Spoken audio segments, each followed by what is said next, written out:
Hello दोस्तों, स्वागत है आपका हमारे YouTube चैनल पर। आप सभी दोस्तों को जय सिया राम, जय हनुमान। तो दोस्तों, महाभारत में धृतराष्ट्र अंधे थे, लेकिन उन्हें ये अंधापन पिछले जन्म में मिले एक श्राप के कारण मिला था। महाभारत में धृतराष्ट्र के 100 पुत्र मारे गए थे। क्या यह उनके पूर्व जन्म के किसी कर्म का दंड था?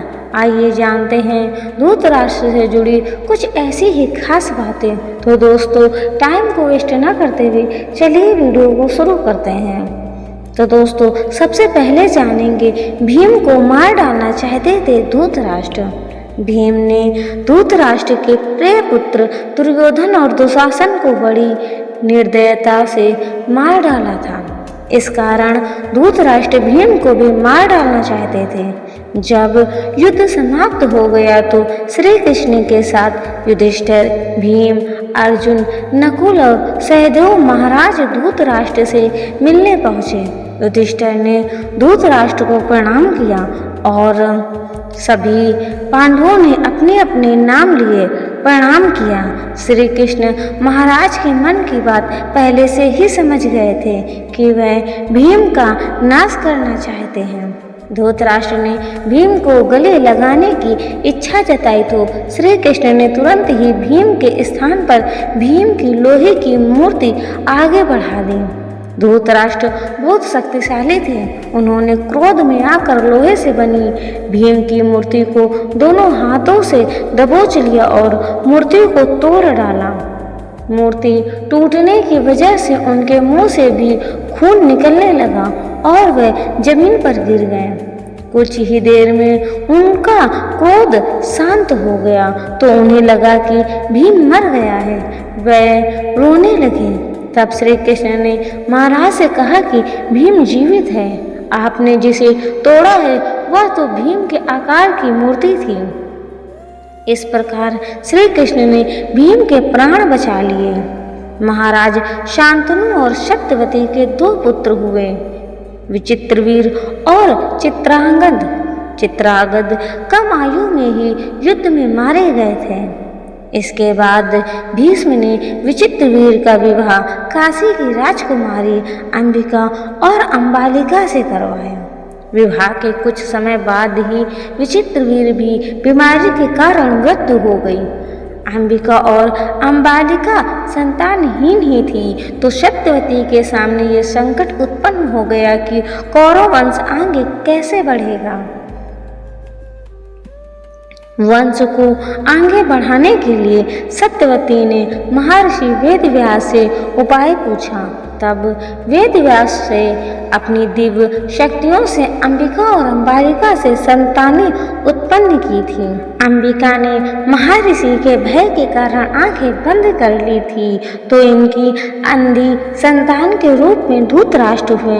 दूसरी राजकुमारी अंबालिका भी महर्षि से डर गई थी और उसका शरीर पीला पड़ गया था तो इसकी संतान पांडु हुई। पांडु जन्म से ही कमजोर थे।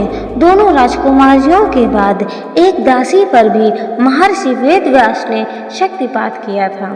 उस दासी से संतान के रूप में महात्मा विदुर उत्पन्न हुए। धृतराष्ट्र अंधे थे, लेकिन जब उन्हें ये पता चला कि गांधारी को 100 संतानों को जन्म देने का आशीष है तो अंधेपन का दुख मिट गया था। धृतराष्ट्र के 100 पुत्र और एक पुत्री हुई। कुरुक्षेत्र में उनके 100 पुत्र मारे गए थे। एक पिता के लिए इससे बड़ी विडंबना होगी कि उसे 100 पुत्रों का शोक मनाना पड़े।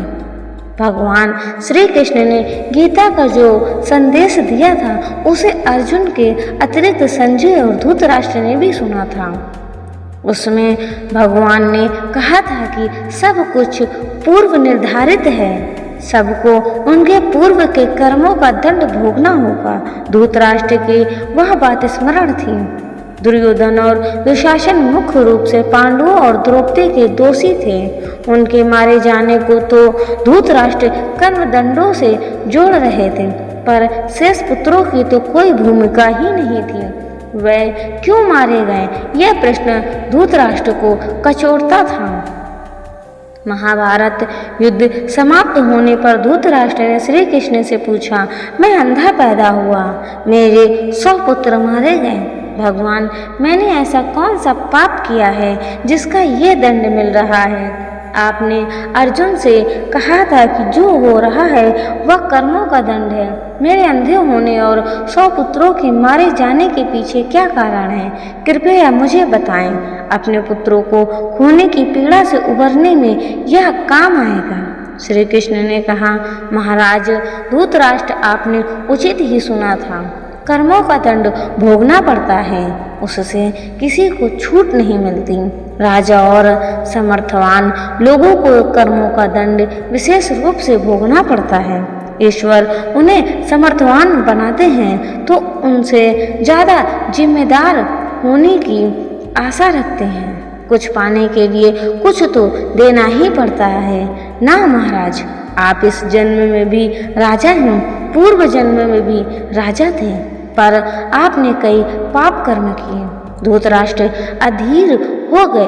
वह बोले, केशव, मैंने इस जन्म में जो किया वह मेरे सामने है। एक राजा और एक बड़े परिवार का मुखिया होने के नाते मुझे वही उचित लगा। पूर्व जन्म का रहस्य जानने को उत्सुक हूँ। कृपया वह रहस्य खोले कि ऐसा कौन सा पाप था कि मैं अंधा ही हुआ 100 पुत्र भी गंवाए। धृतराष्ट्र अपने पिछले जन्म में एक बहुत दुष्ट राजा था। एक दिन उसने देखा कि नदी में एक हंस अपने बच्चों के साथ आराम से विचरण कर रहा है। उसने आदेश दिया कि उन हंस की आंख फोड़ दी जाए और उसके बच्चों को मार दिया जाए। इसी वजह से अगले जन्म में वह अंधा पैदा हुआ और उसके पुत्र भी उसी तरह मृत्यु को प्राप्त हुए जैसे उस हंस के। धृतराष्ट्र, पांडु और विदुर के पालन पोषण का भार भीष्म के ऊपर था। तीनों पुत्र बड़े हुए थे तो उन्हें विद्या अर्जित करने भेजा गया। धृतराष्ट्र बल विद्या में श्रेष्ठ हुए, पांडु धनु विद्या में और विदुर धर्म और नीति में पारंगत हो गए। तीनों पुत्र युवा हुए तो बड़े पुत्र धृतराष्ट्र को नहीं बल्कि पांडु को राजा बनाया गया, क्योंकि धृतराष्ट्र अंधे थे और विदुर दासी पुत्र थे। पांडु की मृत्यु के बाद धृतराष्ट्र को राजा बनाया गया। धृतराष्ट्र नहीं चाहते थे कि उनके बाद युधिष्ठिर राजा बने, बल्कि वे चाहते थे कि उनका पुत्र दुर्योधन राजा बने। इसी कारण वे लगातार पांडव पुत्रों की उपेक्षा करते रहे। भीष्म ने धृतराष्ट्र का विवाह गंधार की राजकुमारी गंधारी से करवाया था। विवाह से पूर्व गंधारी को ये बात मालूम नहीं थी कि धृतराष्ट्र अंधे हैं। जब गंधारी को ये बात मालूम हुई तो उसने भी अपनी आंखों पर पट्टी बांध ली। अब पति और पत्नी दोनों अंधे के समान हो गए थे। धृतराष्ट्र और गंधारी के 100 पुत्र और एक पुत्री थी। दुर्योधन सबसे बड़ा और सबसे प्रिय पुत्र था। दुर्योधन के प्रति धृतराष्ट्र को अधिक मोह था, इसीलिए मोह के कारण दुर्योधन के गलत कार्यों पर भी वह मौन रहे। दुर्योधन की गलत इच्छाओं को पूरा करने के लिए भी हमेशा तैयार रहते थे। यही मोह पूरे वंश के नाश का कारण बना। धृतराष्ट्र का विवाह गंधार देश के गंधारी के साथ हुआ था। गंधारी की कुंडली में दोष होने की वजह से एक साधु के कहे अनुसार उसका विवाह पहले एक बकरे के साथ किया गया था, बाद में उस बकरे की बलि दे दी गई थी। यह बात गंधारी के विवाह के समय छुपाई गई थी। जब धृतराष्ट्र को इस बात का पता चला तो उसने गंधार नरेश सुबल और उसके 100 पुत्रों को कारावास में डाल दिया और काफी यातनाएं दी। एक एक करके शुबला के सभी पुत्र मरने लगे। उन्हें खाने के लिए सिर्फ मुट्ठी भर चावल दिए जाते थे। शुबला ने अपने सबसे छोटे बेटे शकुनी को प्रतिशोध के लिए तैयार किया। सब लोग अपने हिस्से के चावल शकुनी को दे देते थे ताकि वह जीवित रहकर कौरवों का नाश कर सके। मृत्यु से पहले शुबला ने धृतराष्ट्र से शकुनी को छोड़ने की विनती की, जो धृतराष्ट्र ने मान ली। शुबला ने शकुनी को अपनी रीढ़ की हड्डी के पासे बनाने के लिए कहा। वही पासे कौरव वंश के नाश का कारण बने। शकुनी ने हस्तिनापुर में सबका विश्वास जीता और 100 कौरवों का अभिभावक बना। उसने न केवल दुर्योधन को युधिष्ठिर के खिलाफ भड़काया बल्कि महाभारत के युद्ध का आधार भी बनाया और धृतराष्ट्र चले गए वन में।